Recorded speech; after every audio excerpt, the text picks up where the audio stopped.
खरंच vitamin B12 आपल्या शरीराला एवढं अत्यावश्यक विटामिन आहे की ज्याची कमी जर झाली तर आपल्या शरीरावर परिणाम होऊ शकतात. तर मित्रांनो, आज आपण या व्हिडिओमध्ये विटामिन B12 याविषयी जाणून घेणार आहोत.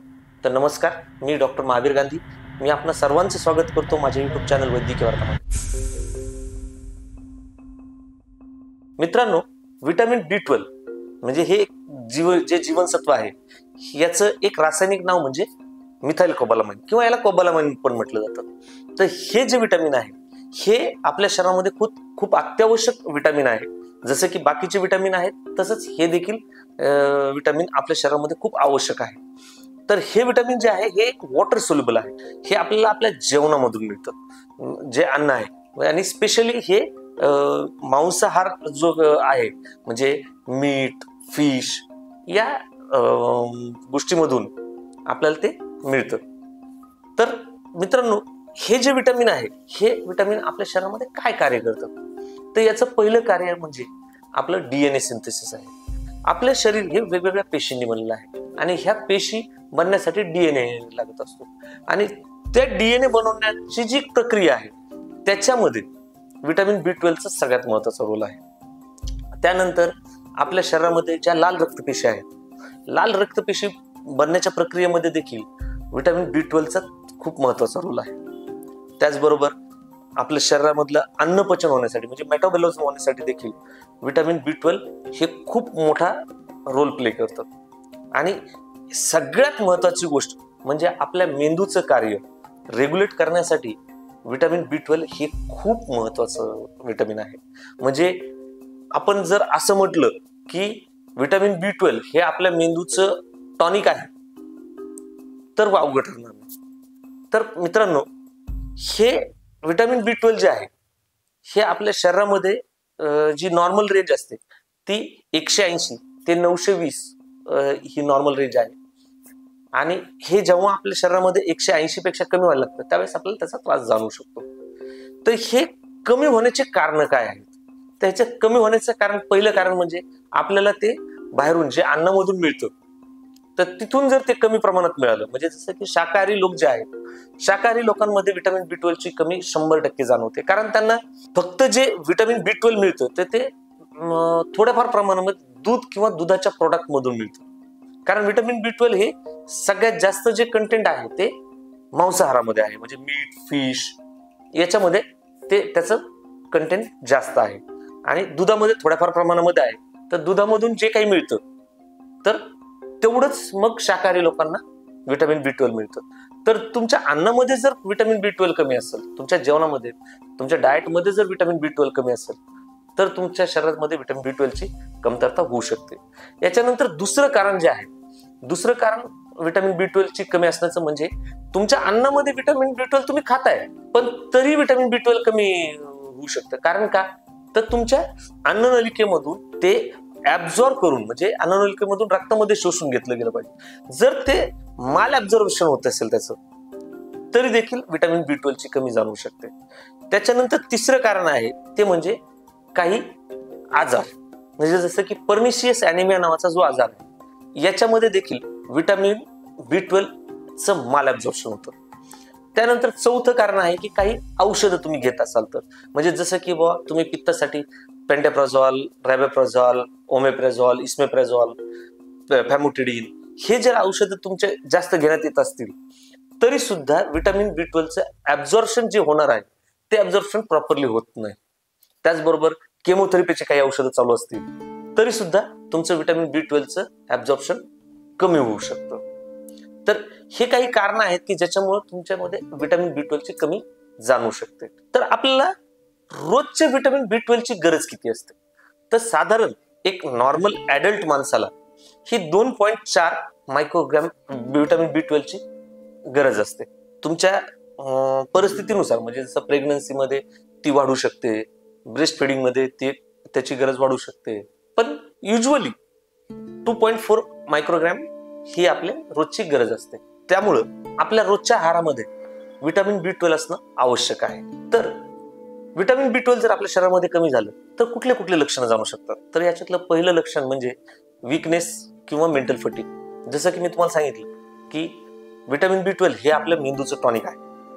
त्यामुळं जर व्हिटॅमिन B12 कमी पडलं तर आपलं मेंदूचं कार्य तेवढ्या गतीने होत नाही किंवा तेवढ्या चांगल्या पद्धतीने होत नाही आणि मग आपल्याला थकून गेल्यासारखं वाटतं, गळून गेल्यासारखं वाटतं, काम करण्याची इच्छा राहत नाही, झोपून राहावं वाटतं. तर हे जे आहे हे व्हिटॅमिन B12 मुळे होऊ शकतं. त्यानंतर दुसरं, तुम्हाला हातापायाला मुंग्या येऊ शकतात, हातापायांची आग होणं. व्हिटॅमिन B12 तसं मेंदूचं टॉनिक आहे, बरोबर. आपला मेंदू जो आहे तो आपल्या शरीराला संपूर्ण रेग्युलेट करतो. आपल्या पूर्ण हातापायामधून, सगळ्या मणक्यामधून जो स्पायनल कॉर्ड जातो तिथून आपल्या संपूर्ण शरीरामध्ये नर्व्स पसरलेले असतात आणि ह्या नर्व्सला जर पोषण प्रॉपरली मिळालं नाही व्हिटॅमिन B12चं तर मग तुमच्या हातापायाला आग होऊ शकते, त्याच्यानंतर हातापायाला मुंगे येणं हा त्रास जाऊ शकतो. त्यानंतर तिसरं लक्षण म्हणजे आपल्या तोंडामध्ये माउथ अल्सर्स होतात, जखमा, तोंडामध्ये जखमा होणं, हे तिसरं लक्षण आहे. त्यानंतर चौथं लक्षण जे आहे डिप्रेशन आल्यासारखं होणं, डोकं दुखणं. कारण मी तुम्हाला सांगितलं की म्हणजे व्हिटॅमिन B12 हे आपल्या मेंदूचं टॉनिक आहे. त्यामुळं मग डिप्रेशन, डोकं दुखणं, त्याचबरोबर एकदम असं म्हणजे नैराश्य येऊन असं एकदम अस्वस्थ वाटणं, तर हे व्हिटॅमिन B12 जर कमी असेल तर असं होऊ शकतं. त्याच्यानंतर तुम्हाला मी जसं सांगितलं की आपल्या लाल रक्तपेशी तयार होण्यासाठी व्हिटॅमिन B12 हे खूप महत्वाचं कार्य करतं. जर व्हिटॅमिन B12 कमी पडलं तर आपल्या लाल रक्तपेशी ज्या असतात ह्या लाल रक्तपेशी परिपक्व तयार होत नाहीत आणि परिपक्व जर नाही तयार झाल्या तर मग त्यांचं ब्रेकडाऊन होऊन आपल्याला शरीरामध्ये कावीळ देखील होऊ शकते. त्याच्यानंतर आपल्या डोळ्यांचं जे दृष्टी आहे म्हणजे विजन जे आहे, विजन देखील मग नंतर हळूहळू व्हिटॅमिन B12 जर कमी पडलं तर विजन देखील ब्लर व्हायला सुरू होऊ शकतं. त्याच्यानंतर आपल्या डोळ्याच्या आजूबाजूला स्किनला डार्क सर्कल्स येणं, शरीरामध्ये पिगमेंटेशन होणं, ह्या गोष्टी व्हिटॅमिन B12 जर कमी असेल तर होऊ शकतात. तर ही सर्व लक्षणं आपल्याला व्हिटॅमिन B12 मुळे जाणू शकतात. आता व्हिटॅमिन B12 आपल्याला कुठून मिळू शकतं? तर व्हिटॅमिन B12 जसं की मी अगोदरच सांगितलं की व्हिटॅमिन B12 हे फक्त म्हणजे जास्तीत जास्त प्रमाण जे आहे ते त्याचं मांसाहारामध्ये आहे. शाकाहारी लोकांमध्ये हे शाकाहारी जेवणामध्ये कमी प्रमाणात मिळतं. त्यामुळे शाकाहारी लोकांमध्ये व्हिटॅमिन B12 ची कमतरता जाणवते. तर आपल्याला व्हिटॅमिन B12 जर शरीरात वाढायचं असेल तर आपल्याला एक तर मांसाहार करावा लागेल किंवा मग ते बाहेरून आपल्याला औषध गोळ्याच्या माध्यमातून घ्यायला लागेल. तर व्हिटॅमिन B12 हे आपल्याला इंजेक्शनच्या स्वरूपात मिळतं, गोळ्यांच्या स्वरूपात मिळतं आणि तिसरं नेझल स्प्रेच्या माध्यमातून मिळतं. म्हणजे आपला जो नेझल म्युकोजा असतो तर नाकामध्ये स्प्रे मारला तर नेझल म्युकोजा मधून ते ऍब्झॉर्ब होऊन ते आपल्या शरीराला मिळतं. तर आता सगळ्यात महत्वाचा प्रश्न जो येतो म्हणजे माझ्याकडे नेहमी पेशंट येतात आणि ते नेहमी मला विचारतात की डॉक्टर आता हे व्हिटॅमिन B12 तर कमी झालंय पण मग आम्ही तर शाकाहारी आहोत, तर मग हे आम्ही इंजेक्शन कशापासून बनलेलं आहे, हे कुठल्या प्राण्यापासून किंवा याच्यापासून तर बनलेलं नाही.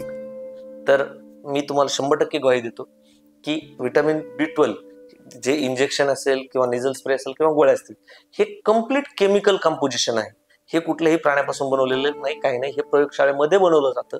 त्यामुळे हे 100% शुद्ध शाकाहारी आहे. त्यामुळे ते घेतल्याने तुमचं कुठलंही व्रत वैकल्य किंवा तुमचा माळकरी असाल, तुम्ही जैन असाल, तुम्ही ब्राह्मण असाल, तर तुम्ही शाकाहारी तुम्ही मांसाहार करत नसाल तर तुम्ही घेतलं तरी त्याचा कुठलाही तुम्हाला दोष लागणार नाही. त्यामुळे हे इंजेक्शनच्या स्वरूपात तुम्ही घेऊ शकता, तुम्ही गोळ्याच्या स्वरूपात घेऊ शकता किंवा नेझल स्प्रेच्या स्वरूपात घेऊ शकता. त्यामुळे व्हिटॅमिन B12 हे एकतर तुम्हाला मांसाहारच्या माध्यमातून मिळू शकेल किंवा तुम्हाला तो औषध गोळ्यांच्या माध्यमातून मिळत असेल. आणि तिसरी गोष्ट, सगळ्यात महत्वाची गोष्ट म्हणजे ज्यांना माल ऍब्झॉर्प्शन होतंय की कुठल्या आजारामुळे किंवा केमोथेरपीमुळे, तर त्या रुग्णांमध्ये जेवणातून जरी त्यांनी घेतलं तरी त्यांना ते मिळणार नाही. तर त्यामुळे मग त्या पिरियड्स मध्ये तुम्हाला ते औषध गोळ्याच्या माध्यमातूनच ते घ्यायला लागेल. तर मित्रांनो, व्हिटॅमिन B12 हे व्हिटॅमिन हे आपल्या शरीरासाठी खूप अत्यावश्यक व्हिटॅमिन आहे. जर त्याची कमी जाणवत असेल तर हे तुम्ही नित्यनियमाने घ्यायला पाहिजे. युजली मी माझ्या पेशंट्सना नेहमी सांगत असतो की तुम्ही एकदा जर तुमचं व्हिटॅमिन B12 ची लेवल एकदम खाली गेलेली असेल तर पहिला 5 इंजेक्शनचा कोर्स घ्या आणि त्याच्यानंतर महिन्यात, 1.5 महिन्याला, 2 महिन्याला, 3 महिन्याला एखादं इंजेक्शन रेग्युलरली घेत चाला, जेणेकरून तुमचं व्हिटॅमिन B12 ची लेवल नॉर्मल राहील आणि तुम्हाला कुठलाही त्रास जाणवणार नाही. तुम्ही फ्रेश राहाल, तुम्हाला कधी नैराश्य येणार नाही, तुम्हाला गळून गेल्यासारखं वाटणार नाही. तर हे जर इंजेक्शन तुम्ही रेग्युलरली घेतलं तर तुम्हाला कुठलाही त्रास होणार नाही आणि हे 100% शाकाहारी आहे. त्यामुळे त्याबद्दल निश्चिंत राहा. तर मित्रांनो, तुम्हाला जर हा व्हिडिओ आवडला असेल तर या व्हिडिओला लाईक करा, कॉमेंट करा, हा व्हिडिओ जास्तीत जास्त लोकांपर्यंत शेअर करा आणि माझ्या चॅनलला सबस्क्राईब करा. धन्यवाद.